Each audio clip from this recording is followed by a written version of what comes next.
बैठे हैं जनाब। चाय मौजूद होगी, चाय चल रही होगी और चाय के साथ क्रिकेट मैच भी देखा जा रहा होगा। अब जो वर्ल्ड कप में सिचुएशन बन रही है, सारी टीमें जो हैं वो अपने अपने कार्ड्स शो कर चुकी हैं और हमें अंदाज़ा हो गया है कि किस टीम में कौन सा ट्रम्प कार्ड है, किस प्लेयर को कहाँ पे कंट्रोल करना है, किस बॉलर को बैट्समैन को कहाँ पे कंट्रोल करना है, किस बॉलर को कैसे खेलना है और उसका रोल क्या है विद इन टीम। शुरू के ओवर्स में वो क्या करता है, दरमियान के ओवर्स में क्या कर रहा है, आखिरी ओवर्स में कौन से बॉलर हैं। तो एक स्ट्रैटेजी जो है वो तकरीबन सब टीमों के खुल के सामने आ गई है और तमाम कप्तान जो हैं वो अपनी अपनी स्ट्रैटेजी के मुताबिक दूसरी टीम के खिलाफ खेलने की मनसूबाबंदी कर चुके हैं। ऑस्ट्रेलिया और पाकिस्तान का मैच बड़ा अहम, ऑस्ट्रेलिया के लिए भी उतना ही, पाकिस्तान के लिए भी इतना ही। दोनों टीमें इंडिया से हार चुकी हैं और दोनों टीमें बाउंस बैक करना चाहती हैं और ऑस्ट्रेलिया सोचता होगा कि जो गलतियां उन्होंने इंग्लैंड के खिलाफ की, इंडिया के खिलाफ की हैं, वो पाकिस्तान के खिलाफ ना करे, क्योंकि दोनों की जो बॉलिंग स्ट्रेंथ है ऑलमोस्ट वो एक जैसी है। और इसी तरह पाकिस्तान सोच रहा होगा कि वो ऑस्ट्रेलिया की टीम जो दबाव में है इस वक्त, थोड़े से उनकी बैटिंग क्लिक नहीं कर रही, टॉप ऑर्डर बैटिंग जो है वो मुसलसल जो है वो स्ट्रगल कर रही है, तो पाकिस्तान के पास चांस है कि हसन अली और शाहीन अफरीदी ऊपर उनको प्रेशर में लाएं, उनके एक दो खिलाड़ी को आउट करें, हारिस रऊफ के लिए एक अच्छा माहौल बना के दें और उस हारिस रऊफ भी अगर एक दो खिलाड़ी आउट कर लेता है तो फिर हमारे स्पिनर्स के लिए ख़ास तौर पे शादाब और मोहम्मद नवाज़ के लिए एक अपॉर्चुनिटी क्रिएट होती है कि वो दूसरी टीम को दबाव में ला सकें। और नो डाउट ऑस्ट्रेलिया की टीम जो है हमेशा से दुनिया में सबसे ज़्यादा स्ट्रॉन्ग क्रिकेट खेलने वाली या एग्रेसिव अप्रोच लाने वाली जो टीम है वो ऑस्ट्रेलिया ही रही है और वर्ल्ड कप में वैसे भी उनका रिकॉर्ड बहुत अच्छा है और हमें थोड़ा सा मुहतात होकर खेलना पड़ेगा और साथ में हमें जो इंडिया की जो हमारी हार है, इंडिया से जो हम हार गए थे, उसको जहन से निकालना होगा और अपने आप को चैंपियन के तौर पे सामने पेश करें और थोड़ी सी जो मैं बार बार कहता हूँ कि बैटिंग ऑर्डर में तब्दीली कर ली जाए। सऊद शकील को ओपनिंग बैट्समैन के तौर पे लाया जाए, फ़खर को मिडिल ऑर्डर में जगह दी जाए।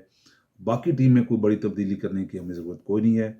आपने देखा कि जो मैचेस फ़खर खेला उसमें आउटफील्ड में उसकी परफॉर्मेंस बहुत अच्छी, कैचेस भी अच्छे लिए हैं, बाउंड्रीज़ को भी उसने रोका है और उसके आने की वजह से जो एक फील्डिंग का जो पैटर्न है आउटफील्ड में वो भी बेहतर हो जाएगा। उसको एतमाद देने की ज़रूरत है, उसमें सलाहियत मौजूद है। खाली हम नहीं कहते, पूरी दुनिया के लोग ये जानते हैं कि अगर फ़खर जो है वो 50% भी परफॉर्म करता है तो वो कई अच्छे खिलाड़ियों से 100% से भी ज़्यादा दे सकता है। तो दुआ है कि इस दफ़ा पाकिस्तानी टीम जो अपने नर्व्स को काबू में रखे, अपनी स्ट्रैटेजी को बेहतर बनाए। जो शुरू के ओवर्स हैं उसमें एवरेज जो है उनकी 5.5-6 की रहनी चाहिए, विकटें हाथ में रहनी चाहिए। अगर हमारी विकटें हमारे पास हैं तो आखिरी ओवर्स में अगर फ़खर टीम में मौजूद है और मोहम्मद इफ्तिखार और शादाब नवाज़ जो है ये किसी भी टीम को उस दिन बिल्कुल आउट क्लास कर सकते हैं और पाकिस्तान जो है वो कोई भी मैच आसानी से जीत सकता है। लेकिन स्ट्रैटेजी यही है कि ये नहीं है कि ऊपर विकेट बचाते हुए आप रन रेट को कंप्रोमाइज़ करें। अपना रन रेट आपने 5.5 या 6 ज़रूर रखना है, शुरू से मेंटेन करना है। आखिरी ओवर्स में जाके आप 7 प्लस कर सकते हैं और 7 प्लस ही किसी हद तक आप समझते हैं कि वो एक सेफ स्कोर है। मैं बार बार कहता हूँ कि सेफ तो वो भी नहीं है, लेकिन कम से कम एक फाइटिंग स्कोर ज़रूर बन जाएगा, प्रोवाइडेड आप बॉलिंग और फील्डिंग अच्छी करें। अब हम चाहते हैं कि थोड़ी सी क्रिमिनोलॉजी की बात भी ज़रूर कर लें। पुलिस के हवाले से बात करनी है। मॉडर्न दौर में पुलिस जो है वो एक बहुत बड़ा फैक्टर है क्राइम कंट्रोल में भी और how to define crime as well. तो ये जो दो चीज़ें हैं ये पुलिस की अहमियत को सामने लेके आती हैं और पाकिस्तान जैसे मुल्कों में तो कोर्ट का भी बड़ा अब मामला आ गया कि कोर्ट भी चाहती है कि क्राइम को कैसे डिफाइन किया जाए और कुछ पार्लियामेंटेरियंस भी जो अब हैं वो जिनके पास इतनी तालीम नहीं है वो बाज़ का सरेआम लोगों को फांसी देने की बातें करते हैं और सिवेरिटी की बात करते हैं।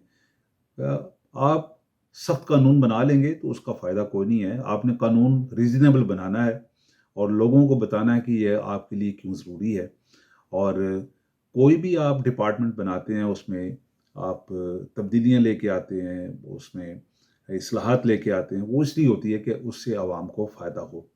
اور جب یہ پولیس کا محکمہ بنا تو اس وقت اس کا جو ہسٹوریکل بیک گراؤنڈ ہے وہ ضرور دیکھنا ذہن میں رکھنا پڑے گا کہ سر رابرٹ پیل کو 1812 میں سیکٹری بنا کے بھیجا گیا آئرلینڈ میں، اور آئرلینڈ وہ ہے جو اس وقت ایک ریبیلین سٹیٹ میں تھا، برٹش امپائر کے خلاف جدوجہد ہو رہی تھی، وہاں پہ لوگ برٹش آکوپیشن کے خلاف لڑ رہے تھے۔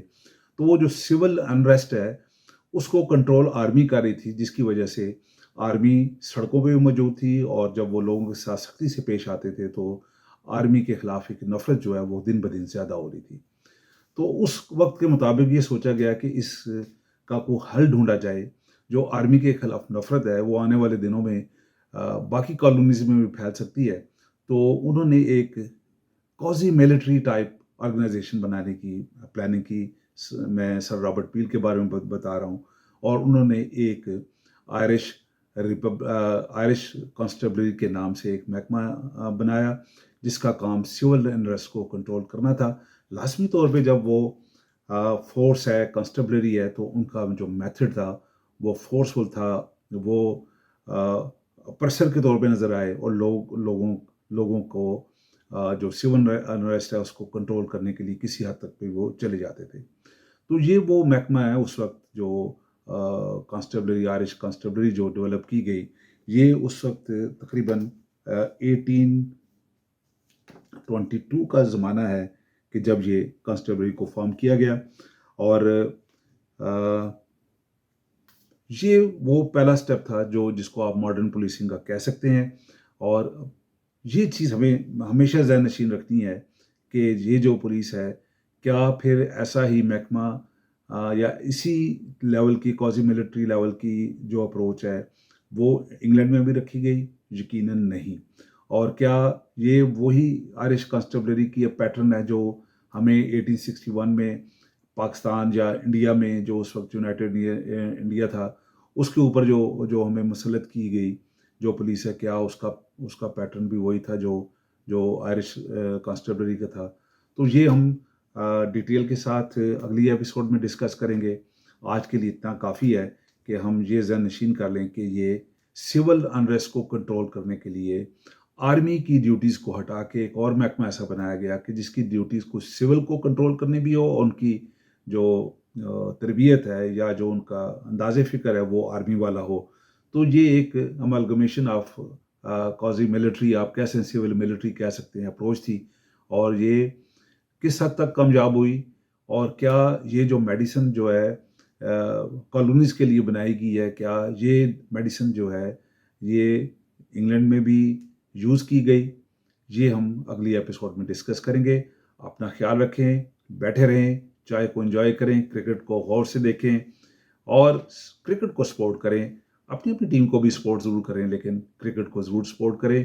میں ہمیشہ کہتا ہوں کہ اینڈ آف دا ڈے جو ہے وہ ایک کرکٹر کے لیے یا ایک کرکٹ لور کے لیے کرکٹ کی کامیابی ہی کرکٹ بڑی کامیابی ہے۔ اپنا خیال رکھیں، اللہ حافظ۔